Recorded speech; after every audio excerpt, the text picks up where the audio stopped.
하나님 아버지, 오늘도 저희들에게 또 좋은 날 주셔서 하나님 말씀 공부할 수 있도록 인도해 주심 감사드립니다. 주님 또한 교회 김장을 담그느라 수고하신 손길들도 주님 기억해 주시고, 주님 또 감기 걸리지 않도록 주님께서 그 몸도 주님 잘 돌봐주시기 원합니다. 주님 지금은 시작하는 시간이오니 마치는 시간까지 주님께서 영광 받으시고 또한 인도해 주시기 원합니다.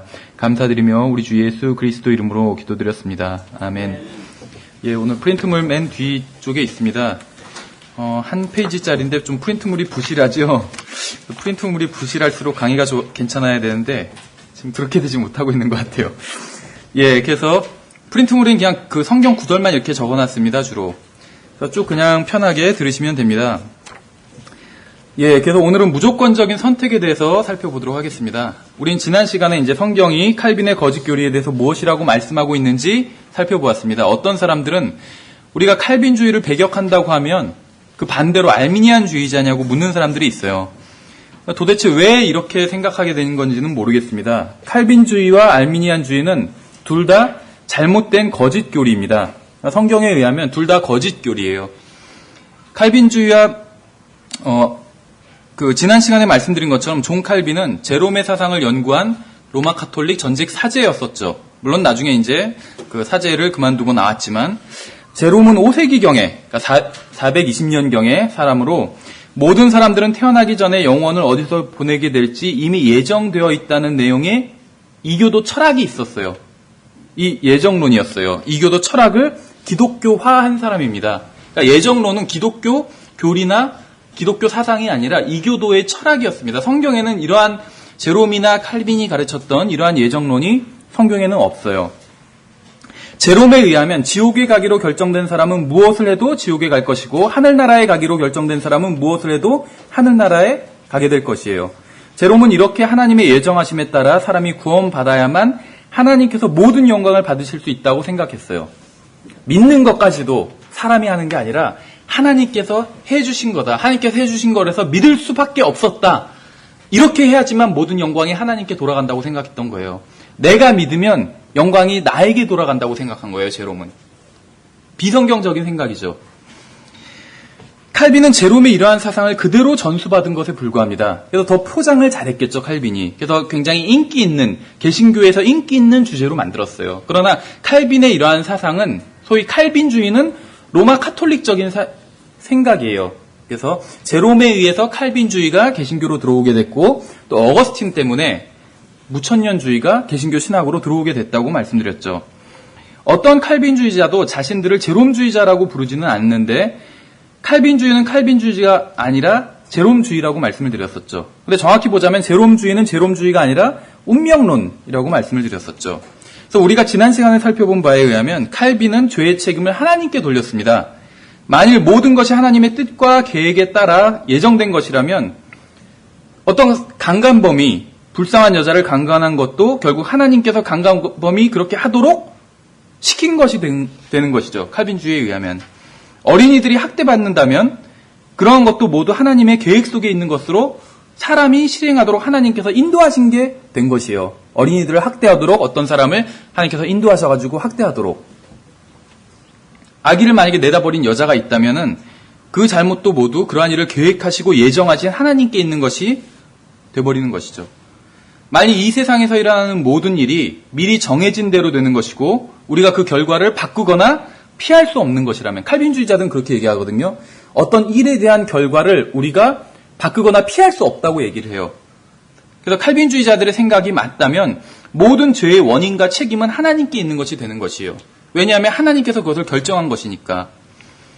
그러나 제가 믿는 하나님은 결코 죄를 짓도록 하시는 분이 아닙니다. 지난 시간에 살펴본 것처럼 칼빈주의 사상은 튤립이라는 약어로 요약할 수가 있습니다. TULIP, 튤립. 각 칼빈주의의 5대 강령의 머리 글자를 딴 것이죠. 그래서 전적 타락은 인간은 죄와 허물 가운데 죽어있기 때문에 결코 하나님께 나아갈 수 없다는 교리였었죠. 우리는 지난주에 전적 타락이라는 교리가 전적으로 타락한 교리라는 사실을 성경을 통해서 살펴봤었죠. 이것은 성경적인 교리가 아닙니다. 이제 오늘 우리가 살펴볼 칼빈주의 두 번째 강령은 무조건적인 선택이라는 교리입니다. 이것은 무조건적인 상황에서 하나님께서 구원받을 사람을 미리 선택하셨다는 교리예요. 그러니까 말 그대로 하나님의 선택은 조건이 없다는 것이요. 하나님께서 그냥 어떤 사람들은 구원하도록 선택하셨고 어떤 사람은 지옥에 가도록 미리 정하셨다는 것이요. 이것이 무조건적인 선택입니다. 그러니까 성경에 의하면 하나님의 선택은 조건이 있어요. 예수 그리스도 안에 있으면 선택받을 수 있는 것이죠. 이것이에요. 믿고 나서 선택받는 것이요. 선택받고 믿는 것이 아니라. 근데 칼빈주의는 선택받았기 때문에 믿게 된 것이라고 하는 것이요. 믿는 사람들만 있을 때는 이런 얘기를 하면 분위기가 좋아요. 왜냐면 우리는 다 선택받은 사람들이니까. 다 믿는 사람들이 모였죠. 다 선택받은 것이요. 근데 안 믿는 사람들은 선택받지 않은 것이 돼버리는 것이죠. 그래서 이 무조건적인 선택이란 것은 무조건적인 상황에서 하나님께서 구원받을 사람을 미리 선택하셨다는 교리예요. 이 교리에 따르면 하나님께서는 어떤 사람들을 영원 전에 지옥에 보내시기로 결정하셨다고 할 수가 있어요. 그 다음에 태어나기도 전에 6,000년 전에 영원 전에 그 다음에 지옥 가기로 하나님께서 결정하셨다는 거예요. 이미 믿지 않고 죽은 어떤 사람이 있죠. 아직 살아있는 사람들은 믿을지도 모르니까 이미 믿지 않고 죽은 사람을 우리가 아는 사람들이 있을 거예요. 분명히 우리 친척 중에 아니면 우리 아는 사람 중에 믿지 않고 죽은 사람이 있어요. 그 다음은 지옥에 갔겠죠. 하나님께서 영원 전에 그렇게 계획을 하셨다는 거예요. 그래서 그 사람이 지옥에 가도록 그 사람의 삶도 인도하셨다는 거예요. 또 믿지 못하게. 왜냐하면 그 사람은 지옥에 가야 되기 때문에. 그리고 그 사람은 믿고자 해도 믿을 수도 없었다는 거예요. 이것이 칼빈주의예요. 그래서 칼빈주의자들에 따르면 태어나기도 전에 구원받았고 태어나기도 전에 지옥에 가기로 결정된 것이에요. 예, 그래서 우리가 지난 시간에도 주로 에드윈 팔머의 책을 인용했었는데 이 사람이 칼빈주의 교과서를 집필한 사람이라고 말씀을 드렸죠. 그래서 많은 그 칼빈주의 신학교에서 칼빈주의를 강의할 때 이 사람 교과서로 많이 가르칩니다. 그래서 이제 우리가 이것을 인용하고 있는데 이 사람이 또 이 칼빈주의 5대 강령을 잘 정리를 해놨어요. 그래서 우리가 이제 인용하는데 저도 이제 그 제임스 낙스 목사님 강의를 듣고 정리한 것이기 때문에 사실 인용이 정확하지는 않습니다. 근데 아마 이 에드윈 팔머의 책이 우리나라에도 번역되어 있을 거예요. 네, 읽어보시면은 제가 지금 그 나름대로 정리한 이 내용이 거의 그 책 안에 있는 것을 알 수가 있습니다. 여기서 한번 에드윈 팔머의 말을 제가 인용해 볼게요. 미리 정하심이란 전 우주에서 일어나는 모든 일을 미리 결정하시는 하나님의 주권적인 선택이다. 그러니까 미리 정하심이란 전 우주에서 일어나는 모든 일을 미리 결정하시는 하나님의 주권적인 선택이다. 이 세상에서 일어나는 일 중에 우연히 일어나는 일은 없다. 또 오늘은 이 우연이란 부분에 대해서 좀 생각해 볼게요. 저도 여기에 대해서 좀 이번 기회에 많이 좀 생각을 하게 되었습니다. 아마 제가 이제 처음 구원받고 나간 교회가 칼빈주의 교회였거든요. 그래서 3년간 구원받고 나서 칼빈주의가 진리라고 믿었었어요. 그래서 복음을 전하고 다른 사람들한테 성경을 가르칠 때도 칼빈주의를 가르친 적이 있었어요, 제가. 그러니까 뭐 이런 수업 시간에 가르친 게 아니라 적극적으로 그 사람한테 칼빈주의가 맞다고 가르친 적이 있었어요. 그래서 아마 그것이 저한테도 오랫동안 잔재로 많이 남아 있었나 봐요. 뭐 우연이란 일이 있는가 한번 생각해 보세요. 우연이 있어요? 없나요? 있나요? 한번 성경적으로 이것도 살펴보도록 하겠습니다. 칼빈주의자들에 따르면 사람들이 술 취하는 것은 하나님께서 그렇게 미리 정하셨기 때문에 어떤 사람이 술 취하는 거예요. 다른 사람을 총으로 쏘는 것도 하나님께서 그렇게 정하셨기 때문에 총으로 쏜 거예요. 총기 난사, 막 사고가 일어나는 게. 그리스도인들을 고문하고 죽인 것도 중세에 많이 그랬었죠. 하나님께서 미리 정하셨기 때문에 그런 일이 생긴 거라는 것이에요. 우연이 아니라는 거죠. 물론 칼빈주의자들은 이제 제가 이런 식으로 말하는 것을 좋아하지 않을 겁니다. 그들은 하나님께서 미리 정하신 것은 자신들이 구원받는 것과 자신들의 자녀들과 손자들이 구원받은 것을 미리 정하신 것이다. 이런 식으로 얘기를 합니다. 그러나 오직 구원에 대해서만 이야기하는 것은 예정 얘기를 하면서 구원에 대해만 한정시키는 것은 칼빈주의의 절반에 지나지 않습니다. 정직한 칼빈주의자라면 칼빈주의의 양면을 다 이야기해야 돼요. 예정이라는 것이 구원에만 적용되는 것이 아니라 소위 말하면 버림받음에도 적용이 되는 것이거든요. 팔머의 글을 제가 다시 한번 인용해 보겠습니다. 하나님께서는 모든 것의 원인이 되신다. 하나님께서는 모든 것을 결정하시고 모든 일이 일어나게 하신다. 이렇게 얘기를 했어요. 창세기 19장에는 동성연애자들이 나오죠. 칼빈주의자들에 따르면 그들이 동성연애를 하는 이유는 하나님께서 그렇게 하도록 하셨기 때문이라는 것이에요. 구약성경에서 거짓 신인 몰렉을 섬기는 사람들이 있죠. 또 몰렉을 섬기면서 자기들의 아이들을 제단에서 불살라버리는 그러한 그 행위도 나와요. 근데 이러한 행위도 결국은 하나님께서 그렇게 하도록 하신 것이 되는 거라는 거예요. 이게 바로 칼빈주의의 어떤 까놓고 보면 이것이라는 것입니다. 칼빈주의를. 실제 칼빈주의 교과에서는 막 어떤 철학적인 용어로 다른 말로 포장하고 있지만 이게 실제적인 칼빈주의예요. 팔머의 글을 다시 한번 인용해 보겠습니다. 하나님께서는 단지 길 옆에 비켜 서시어 무슨 일이 일어나는지 보고 놀라시는 분이 아니라, 그러니까 다른 말로 하면 하나님께서는 그냥 세상이 돌아가는 것을 방관하시는 분이 아니다. 좋은 말 같죠? 이런 얘기예요. 일단은 자신의 계획과 뜻에 따라 모든 일을 결정하시고 주권이 있으신 분이라는 거죠. 미리 정하시는 분이시다. 사람의 손가락이 움직이는 것이나 인간의 마음이 움직이는 것이나 타자기를 치는 사람이 실수하는 것이나 이게 다 하나님이 의도하신 거라는 거예요. 내가 오타를 쳐도 칼빈주의자들에 따르면 제가 쓰는 글에 항상 오타가, 심지어 인쇄하는 책에도 오타가 있거든요, 지금. 열악한 환경에서 하다 보니까. 그런데 칼빈주의자들에 따르면 그것도 하나님의 의도라는 거예요. 제 실수가 아니라는 거예요. 어떤 분들은 막 교회에서 책이 나오면, 형제님 여기 왜 오타가 있냐고 그러는데, 칼빈주의자들에 따르면 하나님의 의도예요, 그것도. 편하죠, 참. 가장 핵심적인 말이 여기 있습니다. 심지어 죄까지도 하나님의 미리 정하심에 따른 것이다. 칼빈주의자들은 이렇게 믿어요, 실제로. 팔머의 예정에 대한 글을 다시 한번 인용해 보겠습니다. 팔머가 말하기를 예정이란 미리 정하심의 일부분이다. 미리 정하심이란 모든 것이 그렇게 되도록 하나님께서 계획하심이다. 예정은 미리 정하심의 일부분으로 하늘나라나 지옥에 가게 되는 인간의 운명과 관련이 있다. 중요한 부분인데 예정은 선택과 버림이라는 두 부분으로 구성되어 있다. 이게 진정한 예정론이에요. 교과서에서는 이렇게 나와 있어요. 그러나 칼빈주의를 믿는 목사가 강대상에서 이런 거를 얘기하진 않아요. 왜냐하면 성도들이 받아들이기가 힘들어요, 이것은. 예전에도 그랬던 기억이 있어요. 어떤 칼빈주의를 가르치는 신학교고 교수님인데 학생들에게 칼빈주의를 열심히 가르치고 나서는 학생들이 이제 대부분이 목사가 되는 신학생들이었어요. 그러는 거예요. 나중에 강의를 끝내고 나서는 여러분이 배운 것은, 이 강의실에서 배운 것은 이 강의실에서 다 나가면 잊어버리라고. 강의실에서 나가면 잊어버리라고. 그러니까 목회 현장에서는 실행하지 말라는 거예요, 칼빈주의를. 칼빈주의가 사실이라면 전도를 할 필요가 없는 것이거든요. 예정돼 있는데 가서 전도해서 뭐예요?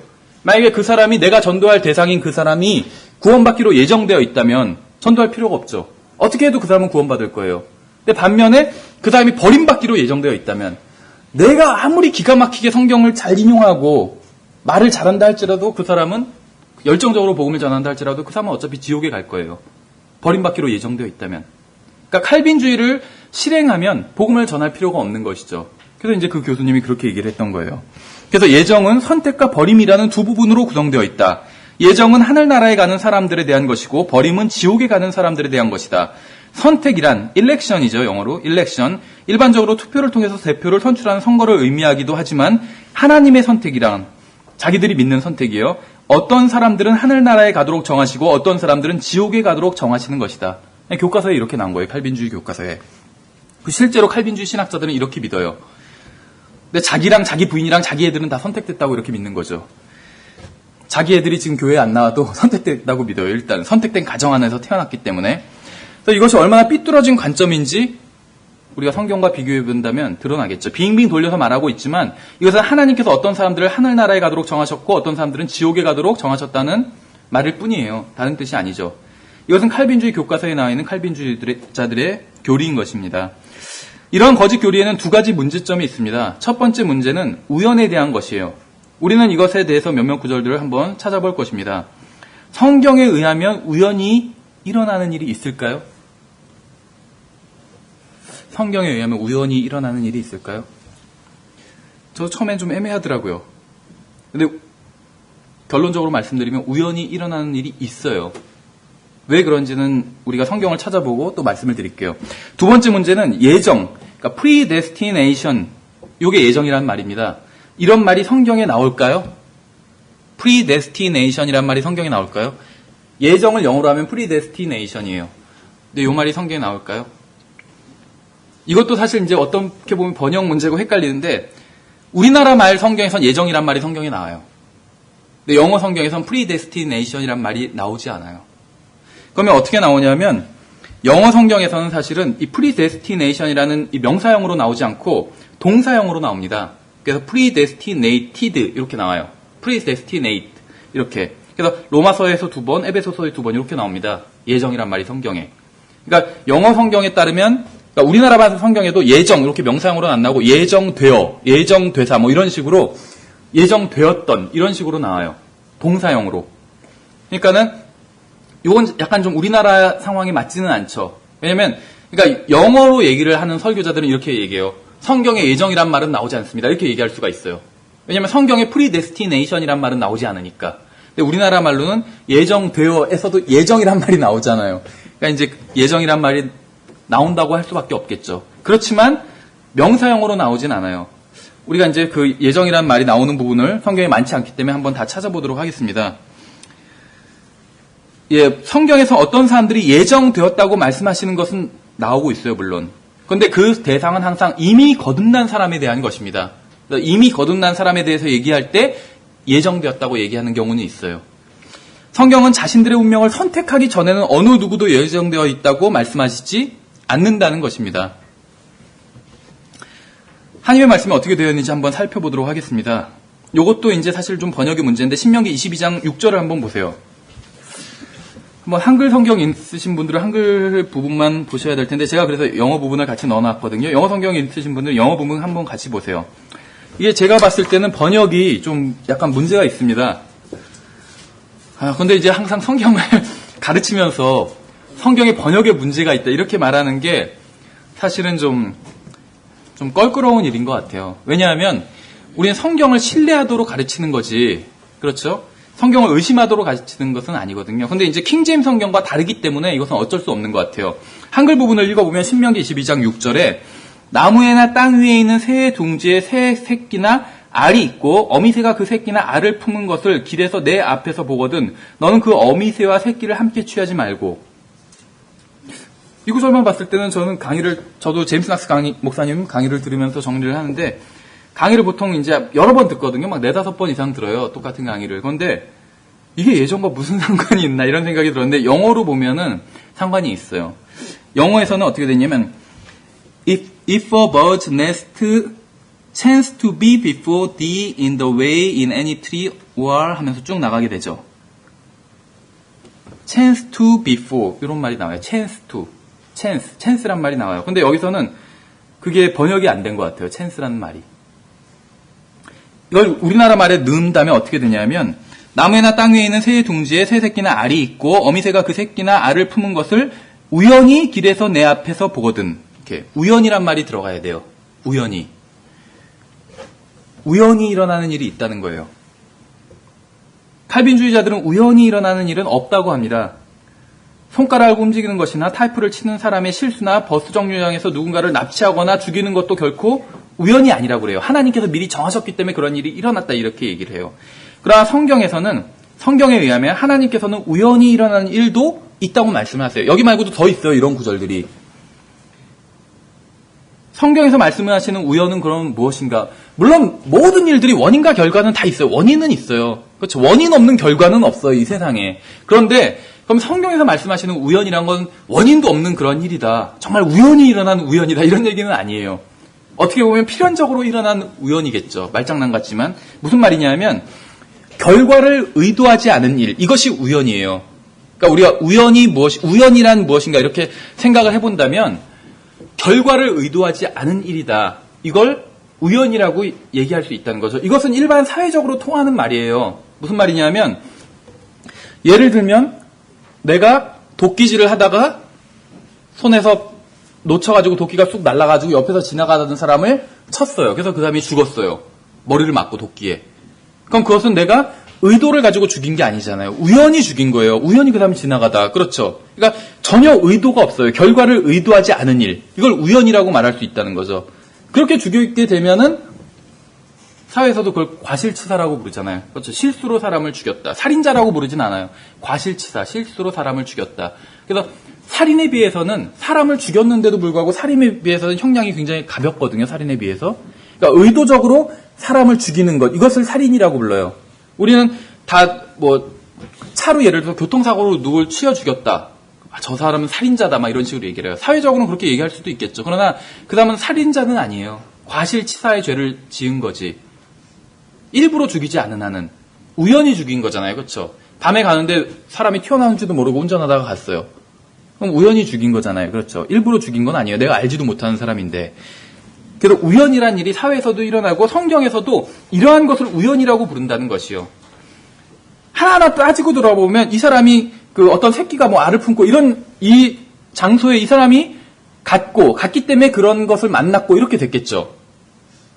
원인이 있어요, 분명히. 이건 다 이 사람이 의도하지 않은 원인이잖아요. 이걸 성경에서도 우연이라고 부른다는 거예요. 성경에 의하면 우연히 일어나는 일들이 있다는 것입니다. 무슨 말이냐면 칼빈주의자들은 이러한 일들이 일어난 게 하나님의 의도고 계획 속에 있었다는 거예요. 근데 지금 제가 말하고자 하는 것은 우연히 일어난 일은 하나님의 의도와 계획 속에 없었다는 거예요. 하나님의 의도와 계획 속에 없었다는 거예요. 그렇죠. 내가 지나가다 보니까는 어떤 분 지갑이 이렇게 열려 있어요. 그러니까 막 돈이 많이 있어요. 우연히 본 거죠. 그래서 내가 갖고 갔어요. 우연히 훔친 거예요. 사실 우연히 훔친 건 아니고 훔친 거예요. 그거는 그냥. 하나님의 의도와 계획 속에 없었다는 거예요. 하나님께서 내가 유혹받을 환경을 마련해 두시고, 그렇죠. 우연히 지갑이 보이게끔 그렇게 하지 않으셨다는 거예요. 그래서 하나님의 의도와 계획과 전혀 상관없는 일들도 일어난다는 것이에요. 많이 일어나요, 그런 일들은. 그렇죠. 악한 일들 대부분 다 그래요. 그런데 악한 일들뿐만 아니라 우연히 일어나는 일들도 많아요. 그렇죠. 자꾸 우연히 일어나는 일에 자꾸 의미 부여를 하면 안 돼요. 예를 들면 자기가 좋아하는 어떤 사람이 있어요. 제 형제라면 어떤 부하는 자매가 있어요. 어디서 만났어요. 또 만났어요. 갑자기 다음 날도 또.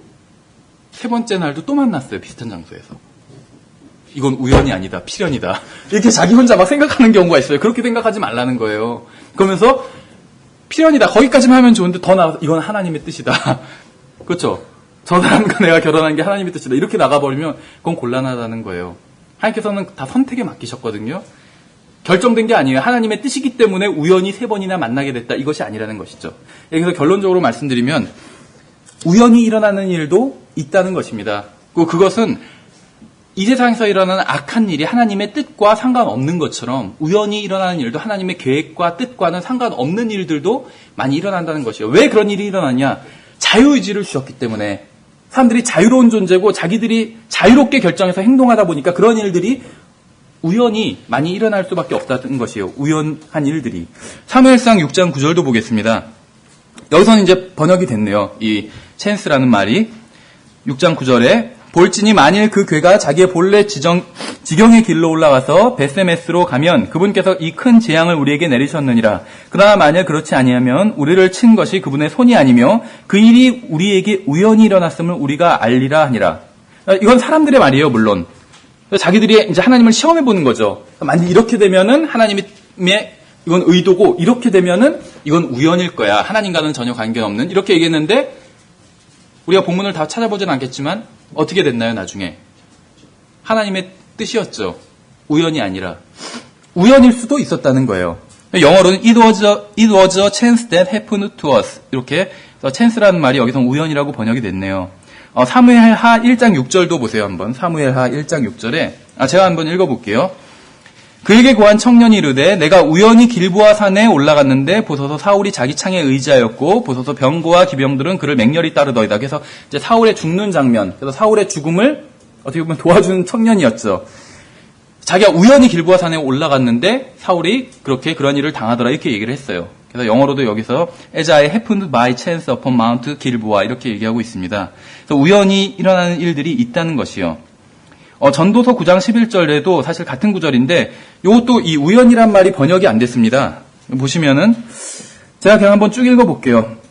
내가 돌이켜 해 아래에서 보니 경주가 빠른 자들에게 돌아가지 아니하고 전투가 강한 자들에게 돌아가지 아니하며 빵이 지혜로운 자들에게 돌아가지 아니하고 재물이 명철한 자들에게 돌아가지 아니하며 은총이 재능 있는 자들에게 돌아가지 아니하고 오직 때와 기회는 그들 모두에게 생기느니라. 이렇게 해서 기회라고 번역했어요, 찬스를. 이거는 뭐 번역은 안 한 건 아닌데 여기서 찬스가 뭐 기회도 되겠지만 우연도 됩니다. 그래서 but time and chance happened to them all. 우연도 돼요, 찬스가. 그래서 인생을 살다 보면 우연히 일어나는 일이 일어나기도 합니다. 우연히 일어나는 모든 일이 하나님의 계획하심에 일어나는 일은 아니라는 것이죠. 아르미니안주의자들이 무엇이라고 하든 간에 칼빈주의자들이 무엇이라고 하든 간에 우연한 일은 일어난다는 것이요. 하나님의 계획과 의도와 상관없는. 이제 신약 성경을 한번 살펴보겠습니다. 누가복음 10장 30절입니다. 누가복음 10장 30절에 한번 제가 쭉 읽어볼게요. 이것도 30절부터 예수님께서 대답하여 이르시되 어떤 사람이 예루살렘에서 여리고로 내려가다가 하나님께서 그가 강도들을 만나게 하심에 하나님께서 자신의 기뻐하시는 뜻에 따라 그들이 그의 옷을 벗기고 그에게 상처를 입혀 그를 반쯤 죽이게 하시고 떠나가게 하셨느니라.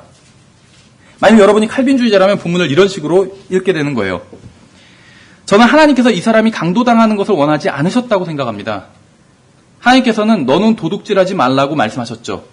그런데 너는 도둑질하지 말라. 하지만 내가 너를 도둑질하게 만들었노라. 칼빈주의자들에 따르면 하나님께서 이렇게 말씀하신 게 돼요. 하나님께서 어떤 것을 하지 말라고 말씀하시고는 사람이 그것을 하게 만드신다는 것이 전혀 말이 안 된다는 것이죠. 그런 하나님이 존재한다면 자기 모순에 빠진 말도 안 되는 하나님이에요.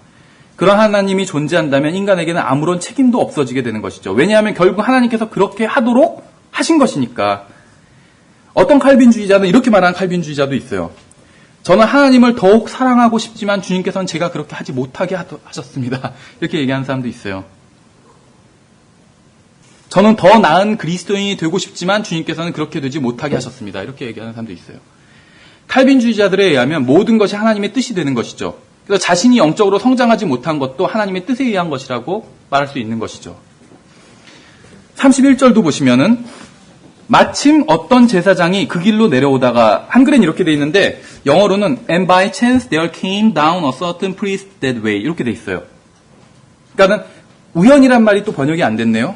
그래서 이제 이걸 같이 넣어서 읽어보면 마침 어떤 제사장이 우연히 그 길로 내려오다가 이렇게 됩니다. 우연히. 이건 뭐냐면 하나님께서 그렇게 의도하시지는 않았다는 거예요. 그렇죠. 31절에서 어떤 제사장이 우연히 내려왔다는 표현을 볼 수가 있죠. 이것은 예수님께서 사용하신 표현이에요. 주님께서는 이 사람이 강도를 당한 것이나 상처를 입은 것이나 제사장이 그 길로 지나간 것은 하나님의 계획이 아닌 우연이었다고 말씀하시는 겁니다. 이것은 어떤 특정한 날 우연히 일어난 일이라는 것이에요. 다시 한번 이제 여호수아를 잠시 살펴보도록 하겠습니다. 여호수아 24장입니다. 여호수아 24장에 여러분들 잘 아시는 부분이에요. 14절부터 제가 한번 읽어볼 테니 들어보세요. 그러므로 이제 주를 두려워하며 성실함과 진실함으로 그분을 섬기라. 너희 조상들이 강 저편과 이집트에서 섬기던 다른 신들을 제거하고 너희는 주를 섬기라. 만일 주를 섬기는 것이 너희에게 나쁘게 보이거든 너희 조상들이 강 저편에서 섬기던 신들이든지 혹은 너희가 거하고 있는 땅의 아모리 족속의 신들이든지 너희가 섬길 자를 이날 택하라. 택하라고 말씀하고 있죠. 그러나 나와 내 집으로 말하건대 우리는 주를 섬기겠노라 하네. 성령님께서 여호수아를 통해서 하시는 말씀이 이것이죠. 여러분이 섬길 하나님을 여러분의 의지를 사용해서 선택하라는 거예요. 누가 대신 선택해 준다는 것이 아니라 여러분 자신이 여러분의 뜻에 따라서 의지에 따라서 선택하라는 것이죠. 여호수아는 자신의 뜻과 의지와 결정에 따라서 자기와 자기의 집은 여호와 하나님을 선택하겠다고 그렇게 말하고 있는 것이에요. 여러분은 아모리 족속의 신들이나 이집트인들의 신들을 선택할 수도 있어요. 어떤 신을 섬길지는 여러분 자신의 의지를 사용해서 선택하라는 것이죠. 본문이 말하고 있는 것이 그것이에요. 여러분이 칼빈주의자라면 이러한 구절들과 개념들과 진실 앞에서 어떻게 해야 될까요? 이 사람들은 자기들이 무슨 이야기를 하고 있는지 전혀 알지 못했다. 이렇게 결론을 내릴 수밖에 없어요. 칼빈주의자라면. 아니면 여호수아는 실언을 하고 있는 것이다. 이렇게 얘기할 수밖에 없어요. 로마서 8장을 한번 보도록 하겠습니다. 예정이란 말이 나오는 부분이죠. 예정이 무엇인지 한번 살펴보도록 하겠습니다.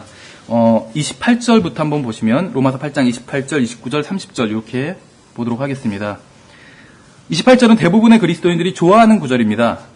근데 이제 일부분만 좋아해요. 한번 전체를 다 읽어보면 우리가 알거니와 하나님을 사랑하는 자들 곧 그분의 목적에 따라 부르심을 받은 자들에게는 모든 것이 합력하여 선을 이루느니라. 하나님을 사랑하지 않으면 모든 것이 합력하여 선을 이루지 않는다는 것이죠. 하나님의 사랑을 받아들이지 않고 하나님을 사랑하지 않으면 선을 이루는 것이 아니라 지옥에 가게 되는 것이에요. 결국에는. 계속 이어지는 말씀을 살펴보겠습니다. 그분께서 미리 아신 자들을 또한 예정하사 하늘나라에 가게 하셨느니라. 고 되어 있지 않죠. 그분께서 미리 아신 자들을 또한 예정하사 구원받게 하셨나니라고 되어 있지도 않아요. 그분께서 미리 아신 자들을 또한 예정하사 자신의 아들의 형상과 같은 모습이 되게 하셨나니 이것은 그분이 많은 형제들 가운데서 처음 난 자가 되게 하려 하심이라고 되어 있어요. 그러니까 성경에 기록된 예정은 죽어서 하늘나라에 가는 구원과는 아무런 상관이 없다는 것입니다.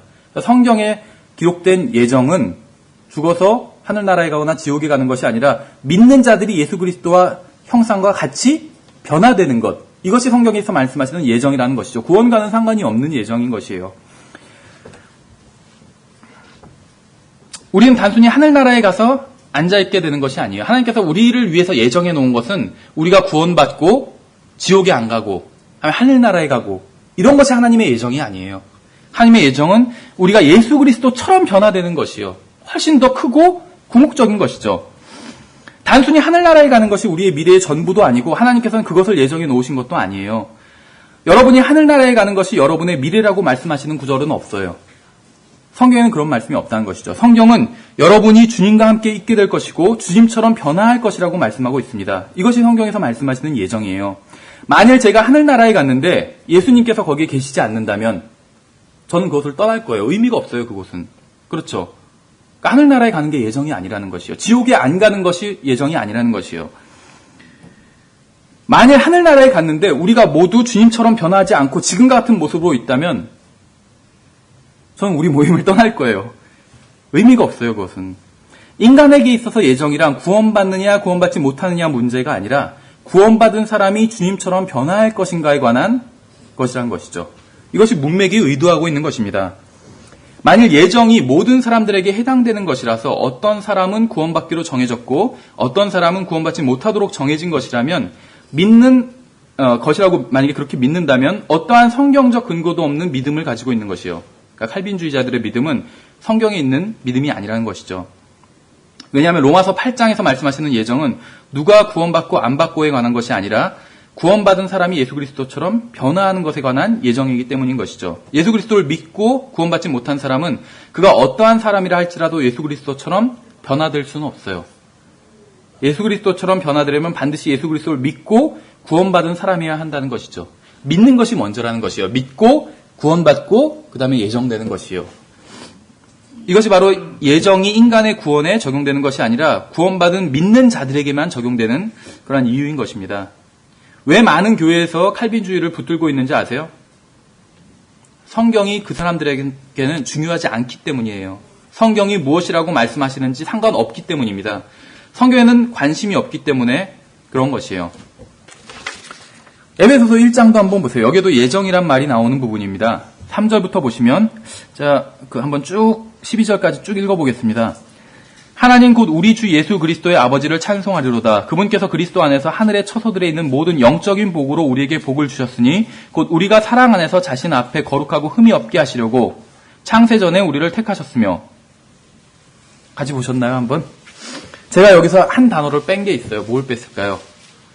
창세전에 우리를 택하셨으며. 그분 안에서라는 단어를 제가 뺐어요. 그분 안에서. 칼빈주의자들은 이 단어를 가볍게 여기는 것이죠.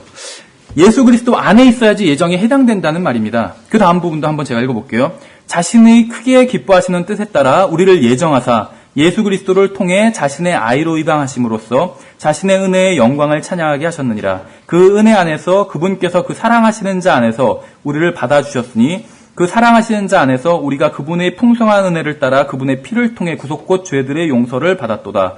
그 은혜 안에서 그분께서 우리에게 모든 지혜와 분별을 넘치게 하사 친히 자신 속에서 작정하신 자신의 크신 기쁨을 따라 우리의 자신의 뜻의 신비를 우리에게 알려주셨으니 이것은 충만한 때의 경륜 안에서 친히 모든 것, 즉 하늘에 있는 것들과 땅에 있는 것들을 그리스도 안에서 곧 그분 안에서 다 함께 하나로 모으려 하심이라.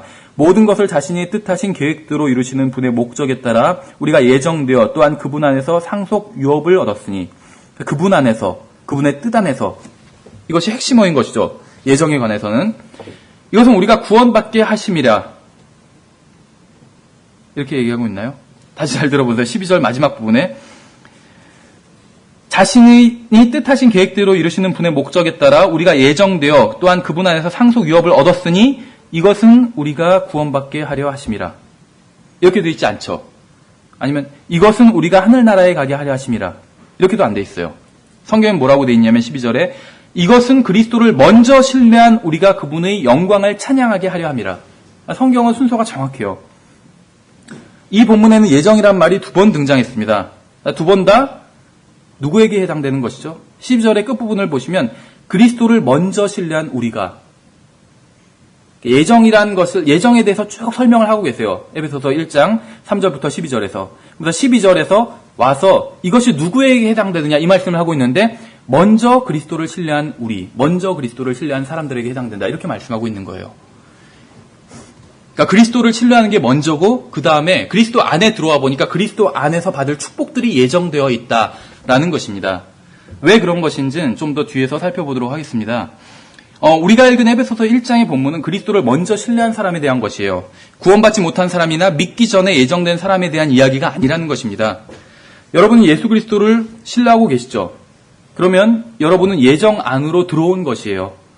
신뢰가 먼저고 그 다음이 예정 안으로 들어오게 되는 것이에요. 에베소서 1장에서 하나님께서 말씀하시는 것은 모두 그리스도 안에 있는 사람에 대한 것입니다. 누구든지 그리스도 안으로 들어오면 이렇게 해주시겠다는 그러한 약속이에요. 그리스도 안에 있는 사람에게는 이렇게 해주시는 것이 예정되어 있다는 것입니다.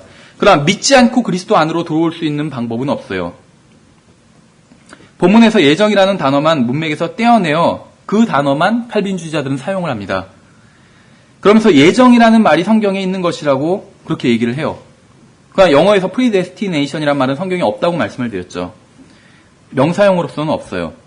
성경은 예수 그리스도를 믿으면 주님처럼 변화할 것이 예정되어, predestinated, 예정되어 있다고 말씀하고 있어요. 그것이 하나님의 계획 속에 있었던 것이죠. 예수 그리스도를 믿는 사람은 어떻게 하겠다 하고 하나님께서 미리 예정해 놓은 것이지, 어떤 개인을 구원받을지 버림받을지 정해놓으신 것은 아니라는 것이죠. 하나님께서 얼마나 아시는지, 주님께서 모르는 것은 무엇인지에 대한 것이 오늘 우리의 이제 주제는 아닙니다. 근데 이제 여기에 대해서 약간만 이야기를 좀 해보도록 하겠습니다. 한번 우리가 이제 이해하기 쉽게 예를 들어보면, 아이들이 처음 자전거를 배우는 것을 한번 상상해 보세요. 처음 자전거를 타는 법을 배우는 아이를 보면 그 아이가 반드시 넘어질 것이다, 이렇게 예견할 수가 있어요. 그렇죠? 처음 자전거를 타는 아이를 보면 아이가 넘어질 것이라고 아는 것은 아이가 탄 자전거를 발로 넘어뜨리겠다는 것은 아니에요. 그렇죠? 아이가 자전거를 타고 가고 있는데 내가 발로 쳐서 넘어뜨려도 예견할 수 있겠죠. 내가 넘어뜨리겠다 마음을 먹어도. 근데 그렇지 않을 수도 있다는 것이요. 그럼 아이가 넘어지리란 걸 어떻게 아느냐? 대부분 다 넘어지기 때문에. 그렇죠. 경험을 통해서 알 수 있어요. 제가 하는 말을 이해하시겠어요? 하나님께서는 우리가 죄를 범하리라는 것을 미리 아신다는 사실이 우리가 죄를 짓도록 하셨다는 것은 결코 아니라는 것이죠. 하나님은 지혜가 많으시기 때문에 어떻게 아시는지는 우리가 이 자리에서 다 살펴볼 수는 없지만 어떻게 아시는지 우리가 모를 수도 있어요. 그러나 하나님은 아신다는 것이에요. 지혜가 많으시기 때문에. 지혜가 많으면 알 수가 있어요. 그것과 하나님께서 어떤 사람이 언제 죽으리라는 걸 아시는 것과 하나님께서 그 사람을 그날 죽이시는, 차로 치워가지고 죽게 하시는 것과는 또 다른 문제라는 것이에요. 그렇죠? 주님께서는 어떤 일을 아시는 것이지 그 일이 그렇게 되도록 하신 것은 아닌 경우도 있다는 것입니다. 사람들이 죽이는 경우도 있어요. 그래서 몸을 죽이는 자를 두려워하지 말라, 이렇게 말씀하신 거잖아요. 그렇죠? 칼빈주의자들에 의하면 몸을 죽이는 자도 하나님이에요, 결국엔. 그러면 하나님을 두려워하지 말라, 이런 말이 돼버리는 거죠. 잘못된 말인 것이에요. 칼빈주의를 믿으면서 복음을 열심히 전할 수는 없습니다. 그 믿음과 실행이 서로 상충되는 것이기 때문에 그래요. 이미 구원받기로 예정된 사람을 구원받게 할 필요가 없다는 것이죠. 이미 믿기로 예정된 사람을 설득해서 믿게 할 필요가 없다는 것입니다. 만약 그가 믿지 않기로 예정된 것이라면 더욱 복음을 전하고 설득할 필요가 없겠죠. 그들이 할 수 없는 것을 하라고 권하는 것은 잘못된 일이고 불가능한 일이에요. 그것은. 어떤 사람은 칼빈주의자인데도 복을 열심히 증거하는 사람이 있어요. 자신이 믿는 것과 반대되는 일에 엄청난 시간과 물질을 사용하고 있는 것이죠. 그 사람이 그렇게 하는 건 잘하는 겁니다. 물론 복음을 열심히 증거하는 것은. 그 사람이 칼빈주의를 믿는다 할지라도 복음을 열심히 증거한다면 잘하는 것이에요. 그 사람이 증거하는 복음으로 또 어떤 사람들이 또 구원을 받게 되겠죠. 근데 그 사람은 자기가 그렇게 복음을 전해서 구원받으면 그 사람이 이미 구원받았기 때문에 복음을 받아들인 것이라고 생각을 하게 되는 것이에요. 잘못된 것이죠. 어떤 칼빈주의자는 이렇게 말하는 사람도 있어요. 저는 기도할 필요도 없고 성경을 읽을 필요도 없고 회개할 필요도 없고 복음을 증거할 필요도 없고 성경을 연구할 필요도 없고 아무것도 할 필요가 없습니다. 만일 하나님께서 제가 무엇인가를 하기를 원하신다면 제가 그것을 하게 만드시기 때문에 그렇습니다. 이렇게 얘기하는 사람도 있어요. 잘못된 믿음이죠. 베드로전서 1장을 한번 보세요. 1절부터 보시면 1절, 2절 살펴보겠습니다. 여기서도 미리 아심이란 말이 나와요. 예정이란 말은 안 나오지만. 자, 읽어보면 예수 그리스도의 사도 베드로는 본도와 갈라디아와 갑바도기아와 아시아와 비두니아에 두루 흩어진 나그네 곧 하나님 아버지의 미리 하심에 따라 성령의 거룩히 구별하심을 통해 순종함과 예수 그리스도의 피 뿌림에 이르도록 선택받은 자들에게 편지하노니 은혜와 평강이 너에게 더욱 많이 있을지어다. 만일 여러분이 선택받은 사람이라 해도 여러분이 받은 선택이 예수 그리스도의 피 뿌림에 근거한 것이라면, 그리고 충만한 때가 차기 전까지는 예수 그리스도의 피 뿌리심이 없었다면 여러분은 창세 전에 선택받은 자들의 일부분이 아닙니다. 무슨 말이냐면 예수 그리스도의 피가 있어야지 여러분은 선택받은 사람이 될 수 있다는 것이요. 순서가 있다는 것이요. 근데 예수 그리스도의 피는 갈보리 이전에는 흘려지지 않았다는 것이죠. 그러니까 그 전에 미리 구원받을 수는 없다는 것이에요. 근데 칼빈주의자들에 따르면 그 전에 미리 구원받은 것이요. 칼빈주의자들에 따르면 어떤 사람이 구원받은 것이 이미 창세 전에 미리 구원받은 게 돼버리는 것이요. 로마서 8장을 보세요, 다시. 로마서 8장을 읽기 전에 한번 그 질문을 드릴게요. 성경에 의하면 모든 사람이 다 죄인인 것이 맞습니까? 맞죠? 모든 사람이 죄를 지어 하나님의 영광에 이르지 못하더니 이렇게 말씀하고 있어요. 성경에 의하면 의인이 단 한 사람도 없다는 것도 사실이죠. 의로운 자는 없나니 한 사람도 없으며 이렇게 말씀하고 있어요. 만일 우리에게 죄가 없다고 말한다면 우리가 우리 자신을 속이는 것이고 진리가 우리 안에 있지 않는다는 말도 사실이죠. 우리는 반드시 거듭나야만 하는 것도 맞죠.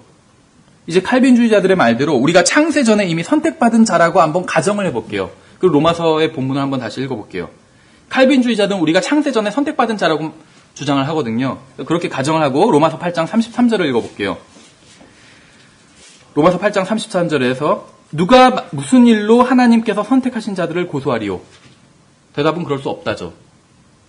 하나님께서 선택하신 자들을 고소할 수 없다는 것이죠. 만일 제가 창세 전에 선택된 자라면 저는 구원받을 필요가 없어요. 아무도 나를 고소할 수 없기 때문에. 구원받기 전에 이미 창세 전에 선택돼 있잖아요. 그렇죠? 내가 창세 전에 선택돼 있는데 지금 태어났어요. 그거 자라났어요. 20살, 30살이 됐어요. 그래도 아무도 제가 예수님을 믿지 않아도 정죄할 수가 없어요. 왜냐면 여기서 누가 무슨 일로 하나님의 선택하신 자들을 고소하려 이랬잖아요. 칼빈주의자들은 하나님의 선택하심이 창세 전에 있었다고 그랬죠. 영혼 속에서 있었다는 거예요. 구원받을 사람. 그럼 저는 구원받았죠. 예수님을 믿으니까. 구원받은 것을 알 수 있죠. 칼빈주의자들의 논리대로라도. 근데 제가 만약에 예수님을 믿지 않아도 선택받은 자잖아요, 이미. 그럼 아무도 저를 정죄할 수가 없다는 거예요. 예수님을 믿을 필요도 없고 구원자도 필요 없어요. 선택받은 자이기 때문에. 말이 안 되죠. 말이 안 된다는 얘기를 하기 위해서 이런 얘기를 하는 겁니다. 만일 제가 하나님의 선택받은 자라면 어느 무엇으로도 저를 정죄할 수가 없어요. 말이 안 되는 얘기죠. 그런데 한번 생각해 보세요. 만일 여기서 선택된 자가 예수 그리스도라면 어떻겠습니까? God's elect가 예수 그리스도라면 누가 무슨 일로 하나님의 선택받은 분을 고소할 수 있겠습니까? 보이시나요? 주님은 어떤 죄도 없었어요. 그렇죠. 주님을 정죄할 만한 것은 아무것도 없었어요. 주님께는 어떠한 흠도 없었죠. 주님께서는 너희 중에 누가 내게 죄를 깨닫게 하겠느냐 이렇게 말씀하셨어요. 요한복음에서. 빌라도도 나는 이 사람에게서 아무 잘못도 찾지 못하였노라 이렇게 증언했어요. 여러분이 에베소서 1장에서 말씀하시는 것처럼 하나님께서 선택하신 분이신 예수 그리스도 안에 있으면 여러분은 하나님 앞에서 죄 없다함을 받는 혜택을 누릴 수가 있다는 것입니다. 이것은 여러분 자신이 그래서가 아니라 앞으로 그렇게 될 수 있어서도 아니고 여러분이 태어나기 전부터 그래서도 더더욱 아니에요. 여러분이 하나님 앞에 흠없는 자로 설 수 있는 것은 예수 그리스도께서 흠이 없으시기 때문이고 여러분이 바로 흠없는 그분 안에 있기 때문에 하나님 앞에서 흠이 없을 수 있다는 것입니다. 여러분이 선택되었기 때문에 그렇다는 것이 아니에요. 여러분 자신 때문이 아니라 예수 그리스도 때문에 여러분은 하나님 앞에 흠없이 설 수 있다는 것입니다. 여러분이 하나님의 선택받은 자가 아니라 선택받은 그분 안에 있기 때문에 하나님 앞에 설 수 있다는 것이에요. 여러분 예수 그리스도의 의로 인해서 정죄를 받지 않은 것이지 여러분 자신의 의 때문이나 여러분 자신이 미리 선택됐기 때문에 정죄받지 않는 것이 아니라는 것이에요. 아마 이런 질문을 하는 사람도 있을 겁니다. 그래도 하나님께서는 누가 구원을 받을지와 누가 지옥에 갈지 미리 결정해 놓으시고 근데 우리는 그건 믿지 않죠. 그래서 미리 아시지 않았을까요? 이거는 좀 그렇죠. 하나님께서 미리 아시지 않았을까요? 누가 지옥에 갈지 누가 하늘나라에 갈지. 어떻게 생각하세요?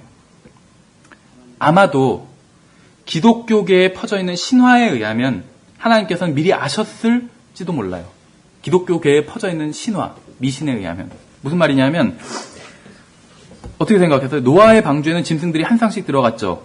그런데 홍수 이후에 노아가 방주에서 내려와서 하나님께 짐승으로 제사를 드렸다면 이제 그 짐승 멸종된 건가요? 아니죠. 제가 방금 한 말이 잘못됐죠. 성경에서는 제사에 사용할 정결한 짐승은 7쌍이 방주에 탔다고 말씀하고 있어요. 정결한 짐승은 7쌍이었고 그렇지 않은 짐승은 2쌍씩 있었어요. 그래서 노아가 제사를 지내도 짐승이 멸종되지 않을 수가 있었어요. 근데 성경을 읽지 않는 사람들은 짐승들이 한 쌍씩 탔다고 생각해요. 영화에서 그렇게 봤고 그림 동화책에서 그렇게 봤기 때문에. 사람들이 성경을 읽지 않기 때문에 성경을 오해하고 있는 것이에요. 교회 다니는 사람들도 마찬가지예요. 그래서 기독교에는 신화가 있어요. 성경과 동떨어진. 방주에는 암수 한 마리씩 탔을 거라고 사람들이 생각을 해요. 성경을 모르는 사람들은. 성경에서 확인하지 않고 그냥 그랬을 것이라는 생각이 입에서 입으로 전해지다 보면 전혀 엉뚱한 게 사실이 되어서 나와버립니다. 이건 어떻게 생각하세요? 하나님께서는 자신의 놀라운 일을 신비로운 방법으로 역사하시느니라. 이런 구절 들어보신 적 있으세요? 히스기야 3장에 있다는 그러던데 누구는 이게 성결 다음은 청결이니라. 이런 말씀 들어보신 적 있으세요? 놀라운 성경 말씀이죠. 아니에요. 이런 건 성경에 없어요. 마태복음 25장 한번을 보겠습니다. 마태복음 25장 34절을 보시면 창세로부터 예비된 것에 관한 이야기가 나와요. 마태복음 25장 34절에 제가 읽어보겠습니다. 그때 왕이 자기 오른편에 있는 자들에게 이르되 오라 내 아버지께 복받은 자들아 너희는 창세로부터 너희를 위하여 예비된 왕국을 상속받으라. 구원받는 사람이 꼭 예정돼 있는 것 같죠. 창세로부터 너희를 위하여 예비된 왕국을 상속받으라. 그러니까 양으로 드러난 사람들은 자신들을 위해서 창세로부터 예비된 왕국으로 들어가게 됩니다. 그렇다면 염소로 드러난 사람들은 어떻게 될까요? 한 41절을 보시면 그때 그가 왼편에 있는 자들에게 이르되 저주를 받은 자들아 너희는 내게서 떠나 너를 위하여 예비된 영존하는 불에 들어가라. 그 돼 있는 성경을 가지고 계신 분 계신가요 혹시? 잘못된 성경이에요. 성경이 그렇게 되어 있지 않아요. 성경은 마귀와 그의 천사들을 위하여 예비된 영존하는 불에 들어가라 이렇게 말씀하고 있어요. 그러니까 지옥에 가는 사람들은 자신들을 위해서 예비된 장소에 가는 것이 아니라 마귀와 그의 천사들을 위해서 예비된 장소에 가는 것이라는 말씀이죠. 지옥에 가기로 예정된 사람은 없다는 거예요. 지옥에 가기로 예정된 존재를 굳이 꼽자면 물론 이것도 정확한 얘기가 아니라 굳이 꼽아보자면 마귀와 그의 천사들이에요. 그래서 하나님께서는 지옥을 마련하신 것이에요. 세상을 만드시기 전에. 그렇죠. 사람을 위해서 만드신 것은 아니라는 것이에요. 칼빈주의자였더라면 너희를 위하여 예비된 영존하는 불에 들어가라 이렇게 돼야 돼요. 근데 성경은 그렇게 되지 않았다는 것이죠. 자, 성경을 몇 구절 한번 그냥 인용해 보겠습니다. 칼빈은 모든 것이 하나님의 뜻대로 이루어진다고 얘기를 하죠. 이 세상에서 일어나는 모든 일이 다 하나님의 의도하심과 계획하심의 결과라는 그런 말을 하는 것이에요.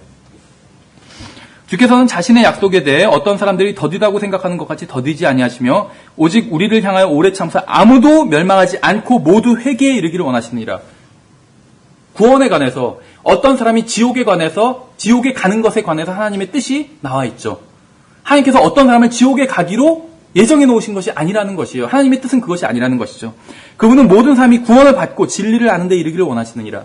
하나님의 뜻은 아무도 지옥에 가지 않고 모든 사람이 다 구원을 받는 것이 하나님의 뜻이라는 것이에요. 하나님께서 지옥을 만드셨을 때 어떤 사람도 그곳에 가기를 원하지 않으셨고 의도하지도 않으셨다는 말씀이에요. 이 말씀은. 주님께서는 모든 사람이 구원을 받기를 원하시고 아무도 멸망하기를 원하지 않으신다는 것이죠. 그러니까 어떤 사람이라도 지옥에 가는 것은 결코 하나님의 뜻이 아니라는 것입니다. 칼빈주의자들의 생각과 다르게. 그럼 지옥에 가는 사람들은 도대체 뭔가 이런 생각이 나올 수 있는데 이사야 5장을 한번 살펴보도록 하겠습니다. 이사야 5장. 칼빈의 하나님은 성경의 하나님이 아니라 매우 능력이 작은 그런 창조자일 것입니다. 만일 여러분이 누가 구원받을지 창세전에 알고 있다면 여러분이 하나님이라고 한번 가정을 해보세요. 그래서 누가 구원받을지 창세전에 알고 있다면 그들의 정확한 수도 알고 있었을 것이죠. 몇 명이 구원받을지. 칼빈이 하나님의 산수를, 그러니까 칼빈의 하나님이 산수를 제대로 공부한 하나님이라면 구원받을 사람의 수와 지옥에 갈 사람의 수를 정확히 알고 있었을 거예요. 하나님께서는 구원받을 사람들을 위해서 하늘나라를 만드셨고 마귀와 그의 천사들을 위해서 지옥을 만드셨습니다. 그리고 인간을 만드셨죠. 제가 간극이론을 믿고 있는 것은 오류라고 얘기하는 사람들이 있어요. 그런 사람들한테 묻고 싶은 게 있습니다. 만약에 간극이론이 오류라면 그럼 마귀는 언제 타락했어요? 마귀가 타락한 시점이 언제인가요? 만약 아담이 타락한 이후에 마귀가 타락했다면 아담을 유혹한 것은 도대체 누구냐는 것이죠. 만약 마귀가 아담 이전에 타락했다면 그가 언제 타락했나요? 첫 번째 날, 두 번째 날, 세 번째 날, 네 번째 날, 다섯째 날? 그날도 아니라면 마귀는 언제 타락한 것이죠? 마귀가 타락한 시점이 언젠가는 있을 거라는 것이죠. 하나님께서 인간을 만드셨습니다. 그리고 동산에 두셨죠. 하나님께서 아담이 죄를 짓도록 하셨나요? 칼빈은 그렇다고 대답합니다. 하나님께서 아담이 선악과를 따먹도록 하셨나요? 칼빈은 그렇다고 대답해요. 하나님께서 마귀를 보내셔서 아담을 유혹하고 타락하도록 하셨나요? 칼빈은 그렇다고 대답합니다. 여러분이 칼빈주의자라면 이것을 믿어야 합니다. 하나님께서는 이 세상에 얼마나 많은 사람이 있을지도 아셨고 또 그들 중 일부는 아마도 상당수는 지옥에 보내기를 원하셨다고 믿어야 된다는 것이죠. 이사야서 5장 14절을 보시면은 자 읽어보겠습니다. 그러므로 지옥이 자기를 확장하고 한량없이 자기 입을 벌렸은즉 그들의 영광과 그들의 큰 무리와 그들의 영화와 또 기뻐하는 자가 거기로 내려가리로다.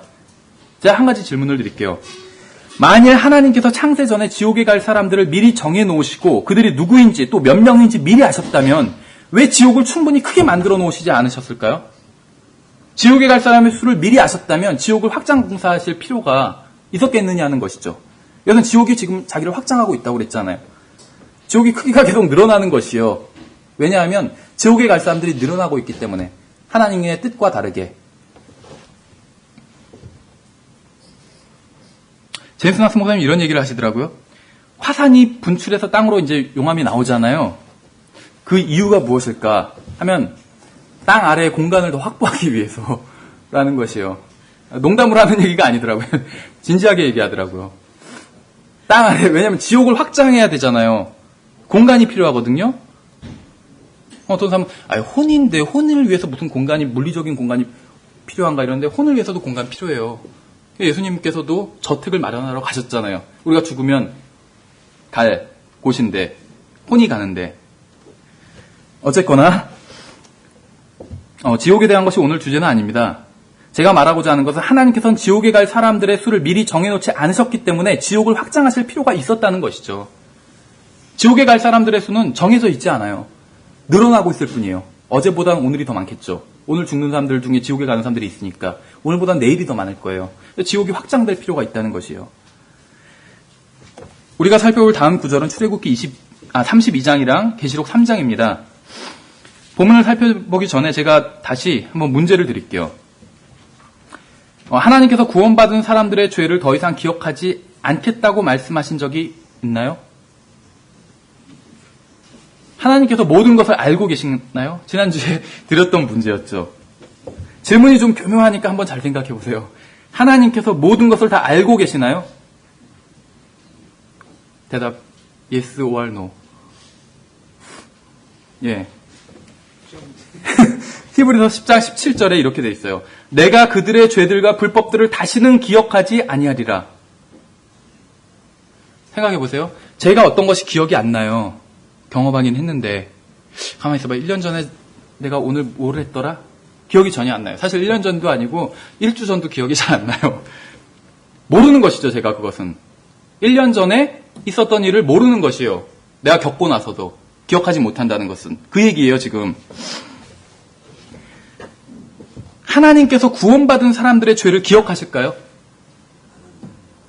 하나님께서 저를 보실 때마다 너는 무슨 죄를 지었었고 항상 기억하고 계실까요? 엄청 많겠죠. 그러면 만약 하나님께서 구원받은 사람들의 죄를 더 이상 기억하지 않으신다면 하나님께서는 모든 것을 다 아시는 것은 아니에요. 그렇죠? 제가 이전에 지었던 죄를 하나님께서 알고 계실까요? 모르고 계실까요? 그러니까 제가 예수님의 피로 용서받은 죄가 있죠. 제가 지은 죄 중에 그 죄를 하나님께서 알고 계실까요? 모르고 계실까요? 생각해 보세요. 퀴즈 내면 OX 간단해요. OX 모르시면 찍으면 돼요. 저의 죄를 알고 계실까요? 예, 기억 안 하신다고 분명히 돼 있잖아요. 기억하지 아니하리라 이러셨잖아요. 기억 못 하시는 거예요. 그럼 답은 내가 지은 죄, 용서받은 나의 죄는 하나님께서 모르신다는 거예요. 우리는 어떨 때 참 민망할 때가 있죠. 죄를 짓고 하나님께 나가서 용서를 빌어요. 또 다시 간사해져서 죄를 짓죠. 또 다시 용서를 빌어요. 또 짓고 용서 빌고 또 짓고 사사기, 재판관기의 그 순환을 수십 번을 우리가 하루에도 막 반복할 때가 있어요. 근데 나중에는 참 민망해져요. 내가 또 용서를 구해야 되나. 그럴 필요가 없어요. 우리가 용서를 구하러 가면 처음 나온 것과 마찬가지예요. 하나님께는. 하나님, 제가 이전에도 죄를 졌고 회개했지만 또다시 하나님께 나왔습니다. 하나님, 무슨 말이니? 난 기억하지 못하겠는데. 이러신다는 거예요. 기억하지 아니하리라고 말씀하셨잖아요. 이건 교묘한 질문이 아니에요, 사실은. 복음, 죄의 용서에 대해서 정확히 이해하고 있다면 알 수 있는 질문이었어요. 제가 여러분들에게 말씀드리고자 하는 것은 신학적인 추측으로 신학적인 입장을 만들 수는 없다는 겁니다. 무슨 얘기냐면 신학적인 추측으로 가정을 하고 뭐냐면 하나님은 그러니까 모든 것을 다 알고 계신다. 이건 가정이에요. 성경에 그런 말이 있나요? 가정이에요. 가정을 하고 나서는 결론으로 교리를 세우면 비성경적인 교리가 나오게 된다는 것이에요. 사람들은 하나님께서 모든 것을 아신다고 추측을 하고 그 추측이 맞다면 하나님께서 누가 지옥에 갈지와 누가 하늘나라에 갈지도 미리 아실 수밖에 없다고 생각을 합니다. 그러니까 제가 여러분들에게 말씀드리는 것은 하나님께서는 모르기로 선택하신 것도 있다는 사실이에요. 물론 하나님께서는 원하기만 한다면 모든 사실을 다 아실 수 있어요. 제가 지었던 모든 죄를 다 까발리실 수도 있어요. 그런데 하나님께서는 예수 그리스도의 피 아래에 있는 것들에 대해서는 모르기로 선택하셨어요. 하나님께서.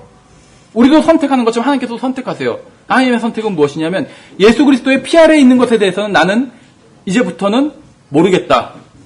알지 않기로 선택하신 거예요. 농담이 아니라 그래서 진짜 우리가 지은 죄, 예수 그리스도의 피로 사함받은 우리 죄는 하나님께서 모르세요. 정말로. 그래서 우리가 하나님과 교제를 나눌 수 있는 거예요. 여러분들 죄를 그리스도인이 되고 난 이후에도 죄를 지셨죠? 몇 번 지셨나요? 100번, 200번, 수백 번을 지었어요. 거듭나고 20년이 흘렀거든요. 수백 번을 지었어요. 수천 번, 수만 번일 수도 있어요. 근데 어떻게 하나님과 교제를 해요? 그렇죠? 여러분이 친한 사람이 있어요. 근데 여러분께 수백 번을, 수천 번, 수만 번을 여러분을 배반했어요. 용서를 구하고, 죄를 짓고 용서를 구하고. 그런데 그 사람이랑 그러면 나중에 교제할 수 있을까요? 신뢰가 안 가겠죠, 그 사람 더 이상. 상대하기도 싫을 것 같아요. 누가 저에게 20년간 안 사람이 저를 수만 번 속였다면, 수만 번 저에게 거짓말을 했다면 상대하기 싫을 것 같아요. 한두 번이라면 몰라도 그렇죠. 하나님도 마찬가지 아니겠어요? 근데 하나님께는 예수 그리스도의 피로 씻음받은 죄는 없는 거예요. 감사하지 않아요? 다른 질문 하나 더 드릴게요. 다른 문제를. 이건 쉽게 맞힐 수 있을 거예요. 하나님께서는 우리의 머리카락의 숫까지도 다 알고 계시죠? 이제 문제 나갑니다. 한번 이거는 뭐 생각해 보세요. 잘. 마태복음 7장 23절에서 내가 너희를 결코 알지 못하노라. 불법을 행하는 자들아 너희는 내게서 떠나라 하리라. 지옥에 가는 사람들에게 하시는 말씀이에요. 마지막으로. 내가 너희를 결코 알지 못하노라. 그렇죠. 시편 139편에 의하면 주님께서는 사람을 어머니의 태에서부터 아신다고 하셨어요. 당연하겠죠. 어머니의 태에서 지으신 분이 누군가요? 하나님이에요. 그럼 구원받을 사람들만 어머니 태에서 지으셨나요? 아니에요. 구원받은 사람, 구원받지 못하고 지옥에 갈 사람, 지옥에 간 사람 다 하나님께서 어머니의 태에서 다 지으셨어요. 이 세상에 있는 모든 사람들을 다 하나님께서 어머니의 태에서 지으셨어요. 얘는 단 한 사람도 없어요. 그런데 주님께서 어떤 사람들에게 이렇게 말씀하시는 거예요? 내가 너희를 결코 알지 못하노라. 어느 누구라도 태어나기 전부터 주님께서 그 사람을 아시죠? 이게 사실이에요. 그렇죠? 하나님께서 모르시는 사람이 있나요? 생각해 보세요. 하나님께서 모르시는 사람이 있어요? 누구를 막 소개시켜줘야 돼요? 하나님께? 하나님 제가 소개시켜드릴게요. 이렇게 해야 돼요? 소개시켜줘도 하나님께서는 이미 알고 있느라 이렇게 하시겠죠. 그런데 여기서는 지금 마태복음 7장 23절에서 내가 너희를 결코 알지 못하노라 이렇게 말씀하고 있어요. 주님께서는 태어나기 전부터 누구라도 다 알고 계세요. 그런데 이제 지옥에 보내시는 순간 주님께서는 그 사람을 모른다고 하시는 거예요. 본문에 의하면. 주님께서는 생명을 주시어 이 세상에 태어나게 하신 바로 그 사람을 모른다고 하시는 것이죠. 하나님께서는 하나님께서 우리의 머리카락 개수까지 다 세서 알고 계시다고 말씀하고 있어요. 근데 머리카락 개수는 아는데 그 사람은 모르는 게 말이 돼요? 이상하죠? 근데 만약에 여러분이 구원받지 못한 채 주님의 심판대 앞에 서게 된다면 주님께서는 여러분이 누구인지 모르는 것을 선택하신다는 거예요. 하나님께서는 정말 모든 것을 아시나요? 그렇다면 어떻게 아브라함과 나사로의 이름은 아시면서 지옥에 있는 부자의 이름은 되지 않으시는 걸까요? 왜 지옥에 있는 부자의 이름은 되지 않으신지 생각해 보신 적 있으세요? 지옥에 있는 부자의 이름을 되지 않으신 이유는 무엇이냐면 저희 추측이겠지만 주님께서는 지옥에 간 그 부자를 알지 못하시기 때문에 이름을 대지 않으신 거예요. 주님께서 지하 세계를 보실 때 구약시대니까 구원받은 아브라함과 나사로는 알고 계세요. 그런데 지옥에 있는 어떤 사람을 보신 거예요. 그가 누군지 모르세요. 한번 상상해 볼게요. 누가가 복음서를 기록하면서 이제 그가 누구인지 주님께 물었을 것 같아요. 주님, 저 부자의 이름은 무엇입니까? 그래서 주님께서는 나도 모르겠노라. 이게 대답하셨을 거예요. 그래서 누가는 재차 물어봤을 거겠죠.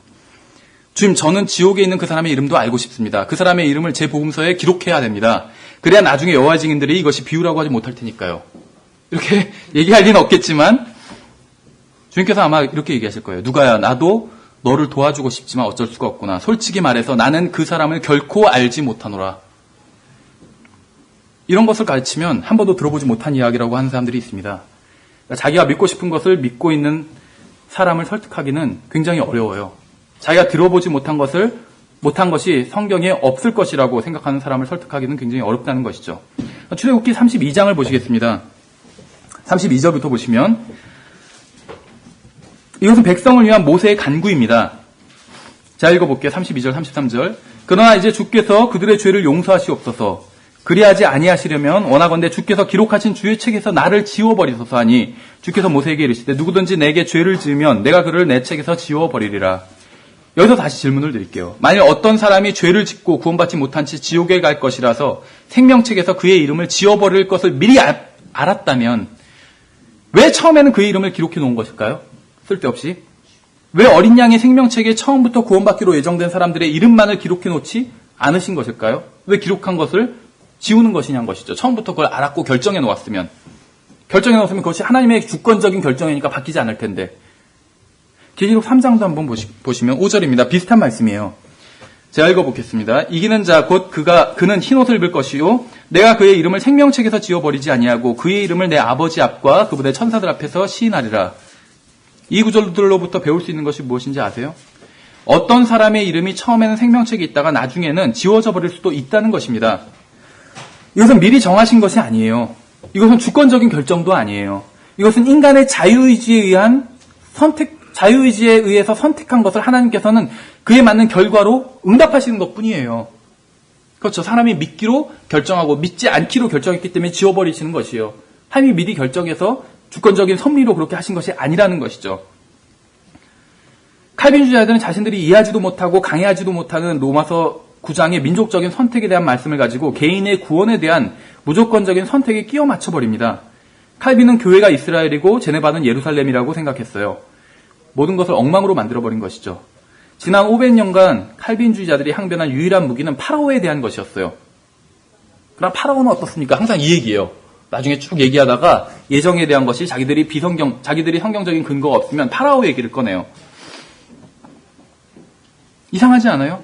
베드로도 있고 요한도 있고 누가도 있고 많이 있는데 왜 하필 파라오만 인용하냐는 것이죠. 파라오에 대한 것만. 구약 선지자들 또 구약의 인물들 많이 있잖아요. 왜 하필 파라오냐는 것이죠. 로마서 9장 17절에 보시면 파라오에 대한 이야기가 나와요. 성경 기록이 파라오에게 이르기를, 칼빈주의자들이 좋아하는 구절이에요. 성경 기록이 파라오에게 이르기를 내가 바로 이 목적을 위해 너를 일으켰나니 이것은 내가 내 안에서 내 권능을 보이고 내 이름을 온 땅에 두루 밝히 알리려 함이니라 하시나니. 이 구절 어디에도 하늘나라에 가거나 지옥에 가거나 하는 언급은 없습니다. 하나님께서는 이렇게 말씀하신 거예요. 파라오야, 내가 나의 권능을 보이기 위해서 너를 선택했노라. 너로 인해서 사람들이 내가 얼마나 능력 있는 하나님인지 알게 될 것이다. 하지만 하나님께서는 파라오가 이스라엘 백성들을 가게 하지 않을 것을 미리 알고 계시지 않았나요? 이렇게 얘기하는 칼빈주의자들이 있어요. 비슷한 경우가 있어요. 파라오의 경우와. 한번 들어보세요. 몇백 년 후에 파라오가 죽고 나서 몇백 년 후에 한 사람이 등장합니다. 그는 파라오와 마찬가지로 구원받지 못한 이방인이었어요. 그는 또 파라오와 마찬가지로 큰 권력을 가진 통치자 왕이었어요. 그리고 파라오처럼 유대인들을 지배하던 자였습니다. 누군지 아세요? 고레스예요. 고레스. 하나님께서는 고레스에게 말씀하셨어요. 내 백성을 가게 하라. 그러자 고레스가 뭐라고 대답했는지 아세요? 네, 그렇게 하겠습니다. 이렇게 대답했어요. 그리고 실행했어요. 그리고 고레스로 인해서 하나님의 이름과 권능은 온 땅에 두루 밝혀졌어요. 고레스는 파라오와 비슷한 상황이었지만 정반대의 선택을 했던 거예요. 파라오도 이스라엘 백성을 가게 할 수 있었어요. 파라오도 어떠한 재앙을 당하지 않을 수도 있었어요. 파라오의 첫째 아들이 죽지 않을 수도 있었어요. 이집트의 병사들이 홍해에 빠져 죽지 않아도 하나님의 목적은 달성될 수 있었고 하나님의 이름과 권능은 알려질 수 있었어요. 하나님의 목적은 파라오의 아들을 죽이거나 이집트를 멸망하기 위한 것이 아니었습니다. 하나님의 목적은 주님의 이름과 권능을 온 땅에 두루 밝히는 것이었어요. 파라오는 주님의 말씀에 순종할 수도 있었고 저항할 수도 있었어요. 고레스도 주님의 말씀에 순종할 수도 있었고 저항할 수도 있었어요. 사람이 어떠한 선택을 하든 하나님께서는 자신의 목적을 성취하실 수 있었어요. 파라오와 고레스는 정반대에 서로 선택을 했지만 두 경우 다 하나님께서는 자신의 목적을 달성하셨죠. 하나님의 이름이 높임을 받을 수 있었어요. 하나님의 권능과 능력이 드러날 수 있었다는 것이죠. 마태복음 22장을 보시면 1절부터 제가 7절까지 읽어볼게요.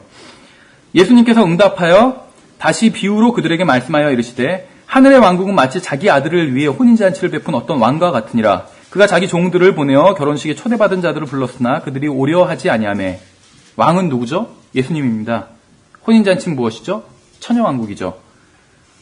이렇게 말씀하고 있는 거예요. 오십시오. 당신은 초대받았습니다. 오세요. 왕께서 당신을 초청하셨습니다. 왕께서 잔치에서 당신을 보고자 하십니다. 왕께서 당신을 위한 특별한 자리를 마련하셨습니다. 그러자 사람들은 우리는 원하지 않아요. 이렇게 얘기하고 있는 것이에요. 그리고 가지 않았어요. 왕이 그들을 직접 초대하고 그들을 위해 자리를 마련했으나 오지 않은 것이에요. 4절 제가 읽어보면 그가 다시 다른 종들을 보내며 이르기를 초대받은 자들에게 알리되 보라 내가 오찬을 준비하고 내 소와 살찐 짐승을 잡고 모든 것을 갖추었으니 혼인잔치에 오게 하라 하였으나 그들이 그것을 가볍게 여기고 자기들의 길로 가되 하나는 자기 농장으로 다른 하나는 장사하러 가며 그 남은 자들은 그의 종들을 붙잡아 모욕하고 죽이니라. 왕의 말을 가볍게 여기고 종들을 모욕하고 죽인 사람이 누구인지 아세요? 초대받은 사람들이에요. 물론 예정된 사람이다 이렇게 나오진 않았지만 굳이 따지자면 예정된 사람이라고 볼 수도 있겠죠. 초대받은 사람들. 초대받은 사람들은 잔치에 예정된 사람들이었어요. 그렇죠. 논리적으로 봤을 때. 그런데 잔치에 오기로 예정된 사람들이 초대를 강하게 거부하고 있는 것이에요. 7절에 보시면 왕이 그것을 듣고 노하여 자기 군대들을 보내어 그 살인한 자를 죽이고 그들의 도시를 불태우며. 만일 이 모든 것이 왕이 의도하고 계획한 것이라면 왜 그러한 게 그대로 자기의 계획과 의도대로 행한 사람들에게 화를 내는 것이에요? 그럼 왕이 이중인격자도 아니고 왜 처음부터 오지도 못할 사람을 초대한 것이에요? 칼빈주의자들이 맞다면? 만일 손님들이 처음부터 오지 않을 것을 알면서도 그들을 초청했다면 이것은 기만 아니에요? 기만? 그렇죠. 예수님께서는 내가 곧 길이요 진리요 생명이라고 말씀하셨어요. 또 오라 하시는도다 듣는 자로 오라 할 것이요 목마른 자도 올 것이요 또 누구든지 원하는 자는 값없이 생명수를 취하라 이렇게 말씀하셨어요. 성령님께서. 이 모든 말씀이 다 농담인 건가요? 오지 않을 것을 미리 아시고 이렇게 말씀하셨다면 그것은 결국 속인 게 아니냐는 것이죠. 이런 말씀들이 그렇죠. 8절을 보시면 그 뒤에 자기 종들에게 이르되 결혼식은 준비되어 있으나 초대받은 자들이 합당하지 아니하니. 초대받은 사람들이 있는데 그들은 오지 않았습니다. 이것은 무조건적인 선택인가요? 왕이 있고 왕이 베푼 잔치가 있고 또 초청이 있어요. 왕의 개인적인 초청인데 사람들이 거절했습니다. 그들은 잔치에 오지 않았고 왕의 뜻을 거역했어요. 무조건적인 선택이란 것은 존재하지 않는다는 것이죠. 선택은 무조건적인 것이 아니에요. 하나님의 선택은. 예정은 구원받지 못한 사람들과는 아무런 관련이 없어요. 그리고 하나님께는 죄의 책임이 없다는 것입니다. 그래서 우리가 무조건적인 선택에 대해서 성경에서 무엇이라고 말씀하고 있는지 간단히 살펴봤습니다. 예, 다음 주에는 그 다음이 뭐죠? 제한된 속죄죠. 예, 제한된 속죄에 대해서 살펴보도록 하겠습니다. 예, 수고하셨습니다.